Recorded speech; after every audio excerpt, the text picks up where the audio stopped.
ವೈಯಕ್ತಿಕ ಸ್ವಯಂ ಕಲಿಕಾ ಡಿಜಿಟಲ್ ಟ್ಯೂಟರ್ ಸೌಲಭ್ಯವನ್ನು ಒದಗಿಸಲಾಗುವುದು. 26-27ನೇ ಸಾಲಿನಲ್ಲಿ ಶಾಲಾ ಕಾಲೇಜುಗಳಲ್ಲಿ ಖಾಲಿ ಇರುವ 15,000 ಬೋಧಕ ಹುದ್ದೆಗಳನ್ನು ಭರ್ತಿ ಮಾಡಲಾಗುವುದು.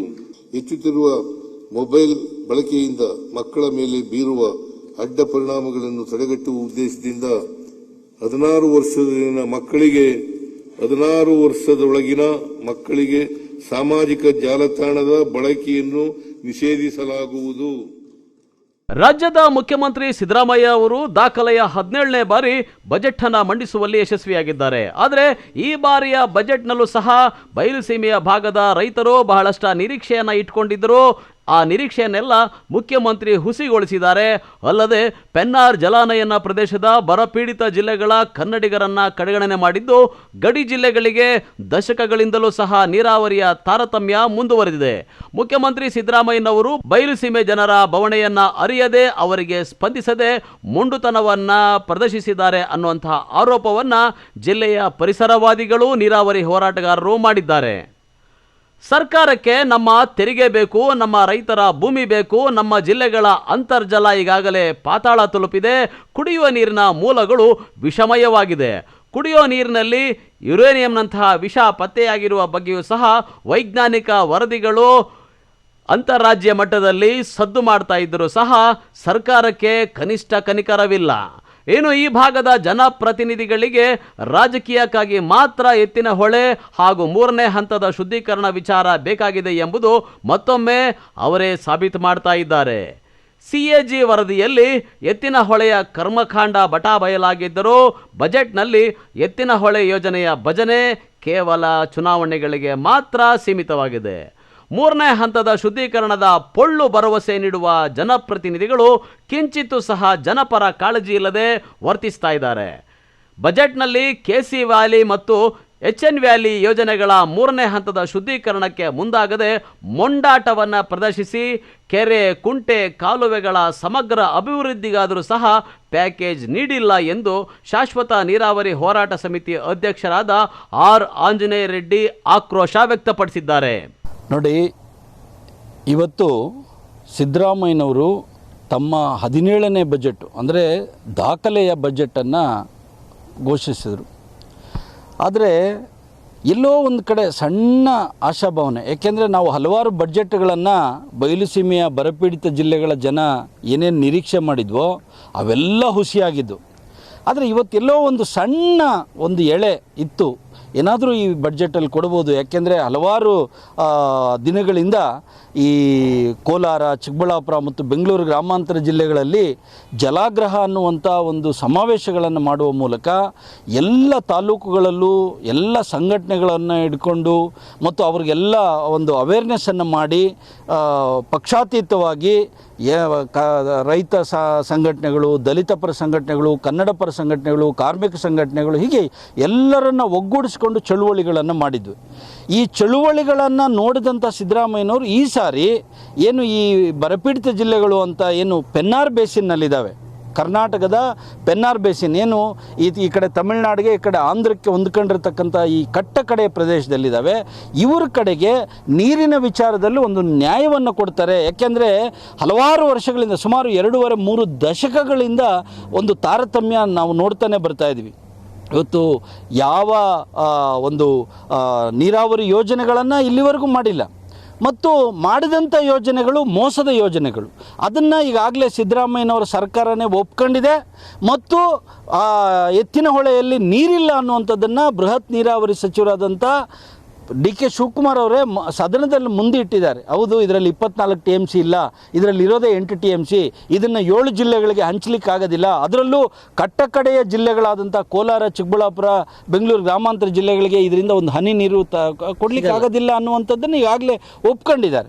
ಮತ್ತು ಎತ್ತಿನ ಹೊಳೆಯಲ್ಲಿ ಬ್ರಹ್ಮಾಂಡ ಭ್ರಷ್ಟಾಚಾರ ಆಗಿದೆ, ಅದರಲ್ಲಿ ಗುತ್ತಿಗೆದಾರರಿಗೆ ಸಹಾಯ ಮಾಡಲಿಕ್ಕೆ ಸರ್ಕಾರ ಅನೇಕ ರೀತಿಯಾದಂಥ ಲೋಪಗಳನ್ನು ಎಸಗಿದೆ ಅಂತೇಳಿ ಇತ್ತೀಚೆಗೆ ಸರ್ಕಾರನೇ ತನ್ನ ಸದನದ ಅಧಿವೇಶನದಲ್ಲಿ ಕೊಟ್ಟಂಥ CAG ವರದಿ ಇವತ್ತು ಒಂದು ಬಟಾಬಯಲು ಮಾಡಿದೆ. ಸರ್ಕಾರದ ಈ ಯೋಜನೆಯ ಎಲ್ಲ ಬ್ರಹ್ಮಾಂಡ ಕರ್ಮಕಾಂಡವನ್ನು ಮುಂದಿಟ್ಟಿದೆ.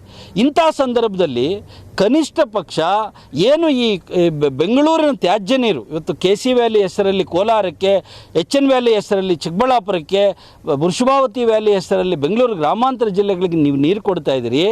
ಇದನ್ನಾದರೂ ಒಂದು ಕಡೆ ಕೇಂದ್ರ ಸರ್ಕಾರದ ಗೈಡ್ಲೈನ್ಸ್ ಇದೆ, ಇನ್ನೊಂದು ಕಡೆ ನ್ಯಾಷನಲ್ ಗ್ರೀನ್ ಟ್ರಿಬ್ಯುನಲ್ ಹೇಳ್ತಾ ಇದೆ, ಇನ್ನೊಂದು ಕಡೆ IASC ಹೇಳ್ತಾ ಇದೆ, ಇನ್ನೊಂದು ಕಡೆ ನಿಮ್ಮದೇ ಸರ್ಕಾರದ ಕರ್ನಾಟಕ ಮಾಲಿನ್ಯ ನಿಯಂತ್ರಣ ಮಂಡಳಿ ಹೇಳ್ತಾ ಇದೆ. ಅವ್ರಿಗಾದರೂ ಗೌರವ ಕೊಟ್ಟು 3ನೇ ಹಂತದ ಶುದ್ಧೀಕರಣಕ್ಕೆ ನೀವು ಅದನ್ನು STPಗಳನ್ನು ಅಪ್ಗ್ರೇಡ್ ಮಾಡಲಿಕ್ಕೆ ಮುಂದಾಗಿ ಅದಕ್ಕೆ ಬೇಕಾದಂಥ ಅನುದಾನ ಕೊಡ್ತೀವಿ ಅಂತ ಹೇಳಿ ಇವತ್ತು ಕಾಂಗ್ರೆಸ್ನ ನಾಯಕರು ಸೇರಿದಂತೆ ಜಿಲ್ಲೆಗಳ ಜನತೆ ಏನು ಭರವಸೆ ನೆಟ್ಟಿದ್ರು, ಇವತ್ತು ಸಿದ್ದರಾಮಯ್ಯನವರ ಬಂಡತನ, ಮೊಂಡತನ ನಿಜವಾಗ್ಲೂ ನಮಗೆ ತೀವ್ರವಾದಂಥ ನೋವನ್ನು ಮತ್ತು ನಿರಾಸೆಯನ್ನು ತಂದಿದೆ. ನಾವು ಪರ್ಯಾಯ ಮಾರ್ಗಗಳನ್ನು ಹುಡುಕಬೇಕು, ಇನ್ನು ಈ ಸರ್ಕಾರವನ್ನು ನಂಬಲಿಕ್ಕೆ ಸಾಧ್ಯ ಇಲ್ಲ ಅನ್ನುವಂಥ ಕಡೆಗೆ ನಮ್ಮನ್ನೆಲ್ಲ ಕೊಂಡೊಯ್ತಾ ಇದೆ. ನೋಡಿ, ಇವತ್ತು ಇನ್ನೇನಾಗಬೇಕಾಗಿದೆ, ನಮ್ಮ ಕುಡಿಯುವ ನೀರಿನ ಕೊಳವೆ ಬಾವಿಗಳಲ್ಲಿ ಯುರೇನಿಯಂ ಇದೆ ಅಂತ ಹೇಳಿ ಇವತ್ತು ವರದಿಗಳು ಬರ್ತಾ ಇದ್ದಾವೆ. ನಾವು ಬೆಳೀತಾ ಇರತಕ್ಕಂಥ ತರಕಾರಿಗಳಲ್ಲಿ ಭಾರಿ ಲೋಹದ ಅಂಶಗಳಿದ್ದಾವೆ, ರಾಸಾಯನಿಕಗಳಿದ್ದಾವೆ ಅಂತ ಹೇಳಿ ಇತ್ತೀಚೆಗೆ ವರದಿ ಆಗ್ತಾ ಇದೆ.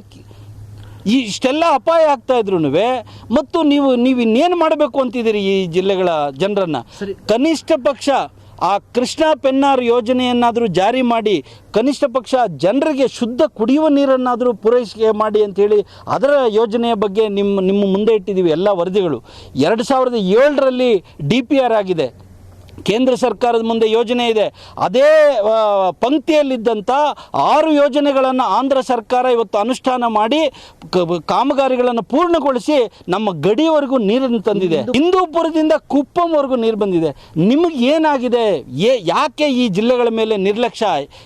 ನೀವೇನಾದರೂ ಈ ಜಿಲ್ಲೆಗಳಿಗೆ ನೀರನ್ನೂ ಕೊಡದೆ ಇರುವ ನೀರನ್ನು ವಿಷಮಯವಾಗಿ ಜನರು ಇಲ್ಲಿ ಬದುಕಕ್ಕೆ ಆಗೋದಿಲ್ಲ ಅಂದಮೇಲೆ ಏನಾದರೂ ಈ ಭೂಮಿಯನ್ನು ಕಬಳಿಸುವಂಥ ಕೆಲಸವನ್ನು ಮಾಡ್ತಾ ಇದ್ದೀರಾ? ಇದ್ರ ಬಗ್ಗೆ ಇವತ್ತು ನಮಗೆ ಸಂಶಯ ಬರ್ತಾ ಇದೆ. ಆಮೇಲೆ ಇನ್ನೊಂದು ಪದೇ ಹೇಳ್ತಿದ್ರಿ, ಈ ತ್ಯಾಜ್ಯ ನೀರಿನ ಯೋಜನೆಗಳನ್ನು ಬೇರೆ ದೇಶಗಳೆಲ್ಲ ಅಲ್ರೇ, ಸರ್ಕಾರದ ಕರ್ನಾಟಕ ಮಾಲಿನ್ಯ ನಿಯಂತ್ರಣ ಮಂಡಳಿ ಒಪ್ಕೊಂಡಿಲ್ಲ. ನೀವು ಯಾವುದೋ ದೇಶದವನು ಯಾವನೋ ಬಂದು ಅಂತ ಒಪ್ಕೊಂಡ್ರೆ ನೀವೇನಾದರೂ ಈ ಜಿಲ್ಲೆಗಳ ಎಲ್ಲ ಜನರು ಕಾಯಿಲೆಗಳಿಗೆ ತುತ್ತಾಗಿ ಇವರು ಎಲ್ಲ ರೋಗ ಪೀಡಿತರಾಗಿ ಯಾವುದಾದ್ರೂ ದೇಶಗಳ ಹಾಸ್ಪಿಟಾಲಿಟಿನೋ ಫಾರ್ಮಸಿ ಇಂಡಸ್ಟ್ರಿಗೋ ಇವ್ರನ್ನೆಲ್ಲ ಅಡ ಇಟ್ಬಿಟ್ಟು, ಅಂದರೆ ಇವರೆಲ್ಲ ಕಾಯಿಲೆಗಳಿಂದ ನರಳಿ ಅದಕ್ಕೆ ಚಿಕಿತ್ಸೆಯನ್ನು ತಗೊಳ್ಳೋಕ್ಕಾಗದೆ ಅಥವಾ ಚಿಕಿತ್ಸೆಗಾಗಿ ತಮ್ಮ ಇರ್ತಕ್ಕಂಥ ಒಡವೆ ವಸ್ತು ಅವರ ಇರ್ತಕ್ಕಂಥ ಜಮೀನೆಲ್ಲ ಮಾರ್ಕೊಂಡು ಏನಾದರೂ ಬೇರೆ ಕಡೆಗೆ ಇವ್ರನ್ನೆಲ್ಲ ಗುಳೆ ಮಾಡಿಸ್ಬೇಕು ಅಂತ ಏನಾದರೂ ಮಾಡ್ತಾ ಇದ್ದಾರೆ ಸರ್ಕಾರ. ಇವೆಲ್ಲ ಗುಮಾನಿಗಳು ಇವತ್ತು ನಮ್ಮ ಮುಂದೆ ಕಾಡ್ತಾ ಇದ್ದಾವೆ. ಹಾಗಾಗಿ ಇವತ್ತು ನಾನು ಈ ಜಿಲ್ಲೆಗಳ ಜನರಲ್ಲಿ ವಿನಂತಿ ಮಾಡ್ತಾ ಇದ್ದೀನಿ, ದಯಮಾಡಿ ಇನ್ನು ನಿಮ್ಮ ದೀರ್ಘವಾದಂಥ ಕುಂಭಕರ್ಣ ನಿದ್ರೆ ಸಾಕು, ಮೌನ ಸಾಕು, ನಂಬಿದ್ದು ಸಾಕು. ನಿಮಗಾಗಿ, ನಿಮ್ಮ ಮಕ್ಕಳಿಗಾಗ್ರಿ, ಇದು ಯಾರಿಗೂ ಅಲ್ಲ, ಬೇರೆಯವ್ರಿಗಲ್ಲ, ನಿಮ್ಮ ಮಕ್ಕಳಿಗಾಗಿ, ನಿಮ್ಮ ಮುಂದಿನ ಪೀಳಿಗೆಗಾಗಿ ಎಚ್ಚೆತ್ಕೊಳ್ರಿ. ಅನ್ಯಾಯ ನಡೀತಾ ಇದೆ ಜಿಲ್ಲೆಗಳಲ್ಲಿ, ವಂಚನೆ ನಡೀತಾ ಇದೆ, ಮುಂದಿನ ಪೀಳಿಗೆಗಳು ಸರ್ವನಾಶ ಆಗೋಗುವಂಥ ಎಲ್ಲ ವರದಿಗಳು ನಿಮ್ಮ ಕಣ್ಣು ಮುಂದೆ ಇದ್ದರೆ ಇನ್ನೂ ಯಾರು ನಮ್ಮ ಕಣ್ಣು ಕೂತಿದ್ದೀರಿ? ಇವತ್ತು ನಮಗೆ ನೋವು ತರ್ತಾ ಇರೋದು ಅದು. ಇವತ್ತು ಯಾವುದೋ ಒಂದು KPCLನ ಪ್ರಾಜೆಕ್ಟನ್ನ ಒಂದು ಕಂಬೈನ್ಡ್ ಪ್ಲಾಂಟ್ಗೆ ಇವತ್ತು 15 MLD ನೀರನ್ನು ಟರ್ಷರಿ ಟ್ರೀಟ್ಮೆಂಟ್ ಮಾಡಿ ಕೊಡಬೇಕು ಅಂತ ಹೇಳಿ 39 ಕೋಟಿ ಸರ್ಕಾರ ಬಿಡುಗಡೆ ಮಾಡಿದೆ. ಇನ್ನೊಂದು ಕಡೆ ಯಲಹಂಕದಲ್ಲಿ ಒಂದು ಟ್ರೀಟ್ಮೆಂಟ್ ಪ್ಲಾಂಟ್ ಮಾಡಿ ಅಲ್ಲಿಂದ ಏರ್ಪೋರ್ಟ್ನ ಈ ಟಾಯ್ಲೆಟ್ ಫ್ಲಶ್ ಮಾಡೋಕ್ಕೆ, ಅಲ್ಲಿನ ಇದು ಪಾರ್ಕ್ ನಿರ್ವಹಣೆ ಮಾಡಲಿಕ್ಕೆ ಟರ್ಷರಿ ಟ್ರೀಟ್ಮೆಂಟ್ ಪ್ಲಾಂಟ್ ನೀರು ಕೊಡಿಸ್ತಾ ಇದೆ.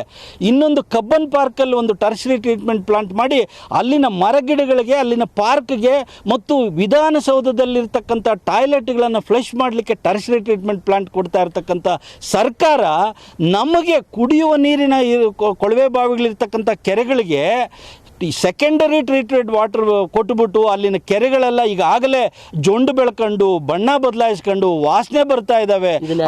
ಇದು ಯಾವ ನ್ಯಾಯ ರೀ? ಇದರಲ್ಲಿ ಮಾನವೀಯತೆ ಇದೆಯಾ ಸಿದ್ದರಾಮಯ್ಯನವರೇ? ನೀವು ಹೇಳಬೇಕ್ರಿ. ಇನ್ನೊಂದು, ನಾನು ಭಾಳ ಜವಾಬ್ದಾರಿಯಿಂದ ಮತ್ತು ಇದು ಆವೇಶದಿಂದ ಮಾತಾಡ್ತಿರೋದಲ್ಲ, ಆಲೋಚನೆಯಿಂದ ಮಾತಾಡ್ತಿರೋದು. ಇದು ಸಿದ್ದರಾಮಯ್ಯನವರ ವೈಫಲ್ಯನೋ ಅಥವಾ DK ಶಿವಕುಮಾರ್ ಅವರ ವೈಫಲ್ಯನೋ ಅಂತ ಹೇಳೋದಕ್ಕೂ ಮೊದಲು ನಾವು ಬೊಟ್ಟು ಮಾಡಿ ತೋರಿಸ್ಬೇಕಾಗಿರ್ತಕ್ಕಂಥದ್ದು ಈ 3 3 ಜಿಲ್ಲೆಗಳಿಂದ ಆಯ್ಕೆಯಾಗಿ ಇವತ್ತು ಸರ್ಕಾರದ ಭಾಗ ಆಗಿರತಕ್ಕಂಥ ಜನಪ್ರತಿನಿಧಿಗಳ ವೈಫಲ್ಯ. ನೀವು ಸಂಘಟಿತವಾಗಿ ಒಗ್ಗಟ್ಟಾಗಿ ನಿಮ್ಮ ಜಿಲ್ಲೆಗಳನ್ನು ಉಳಿಸ್ಕೊಳ್ಳುವಂಥ ಒಂದು ಪ್ರಯತ್ನವನ್ನು, ಸಂಘಟಿತ ಪ್ರಯತ್ನವನ್ನು ಸಿದ್ದರಾಮಯ್ಯನವ್ರ ಮುಂದೆ, ಡಿ ಕೆ ಶಿವಕುಮಾರ್ ಅವ್ರ ಮುಂದೆ ಮಾಡಿದ್ದಿದ್ರೆ ಖಂಡಿತ ಅವರು ಗಮನ ಕೊಟ್ಟು ಕನಿಷ್ಠ ನಮ್ಮ ಜಿಲ್ಲೆಗಳಿಗೆ ಏನಾದ್ರು ನ್ಯಾಯ ಕೊಡ್ತಾ ಇದ್ರು. ನಿಮಗೆ ಏನು ಬೇಕೋ ಅಷ್ಟು ಮಾಡ್ಕೊಳ್ತಾ ಇದ್ದೀರಿ, ಅದರಿಂದನೇ ನಮಗೇನು ಜಿಲ್ಲೆಗಳ ಜನರ ಕೂಗು ಏನಿದೆ ಅದಕ್ಕೆ ಬೆಲೆ ಸಿಗ್ತಾ ಇಲ್ಲ. ಮುಂದಿನ ದಿನಗಳಲ್ಲಿ ಖಂಡಿತ ನಿಮಗೆ ಬುದ್ಧಿ ಕಲಿಸುವಂಥ ಕೆಲಸವನ್ನು ಜನಸಾಮಾನ್ಯರು ಮಾಡ್ತಾರೆ. ಎಚ್ಚರಿಕೆಯಿಂದ ಇರಬೇಕು ಅನ್ನುವಂಥದ್ದು ನಮ್ಮ ಆಗ್ರಹ. ಮತ್ತು ಇನ್ನೊಂದು, ಈಗಲೂ ಕಾಲ ಮಿಂಚಿಲ್ಲ, ಈಗಲಾದರೂ ಸಪ್ಲಿಮೆಂಟ್ರಿ ಬಡ್ಜೆಟ್ನ ಕೊನೆ ದಿನದಲ್ಲಿ ಮಂಡಿಸ್ಬೋದು. ಈಗಲಾದರೂ ಒಗ್ಗಟ್ಟಾಗಿ ಸಿದ್ದರಾಮಯ್ಯನವ್ರ ಮುಂದೆ, ಡಿ ಕೆ ಶಿವಕುಮಾರ್ ಅವ್ರ ಮುಂದೆ ನೀವು ಪ್ರಯತ್ನ ಮಾಡಿ. ಈಗಲೂ ಕಾಲ ಮಿಂಚಿಲ್ಲ.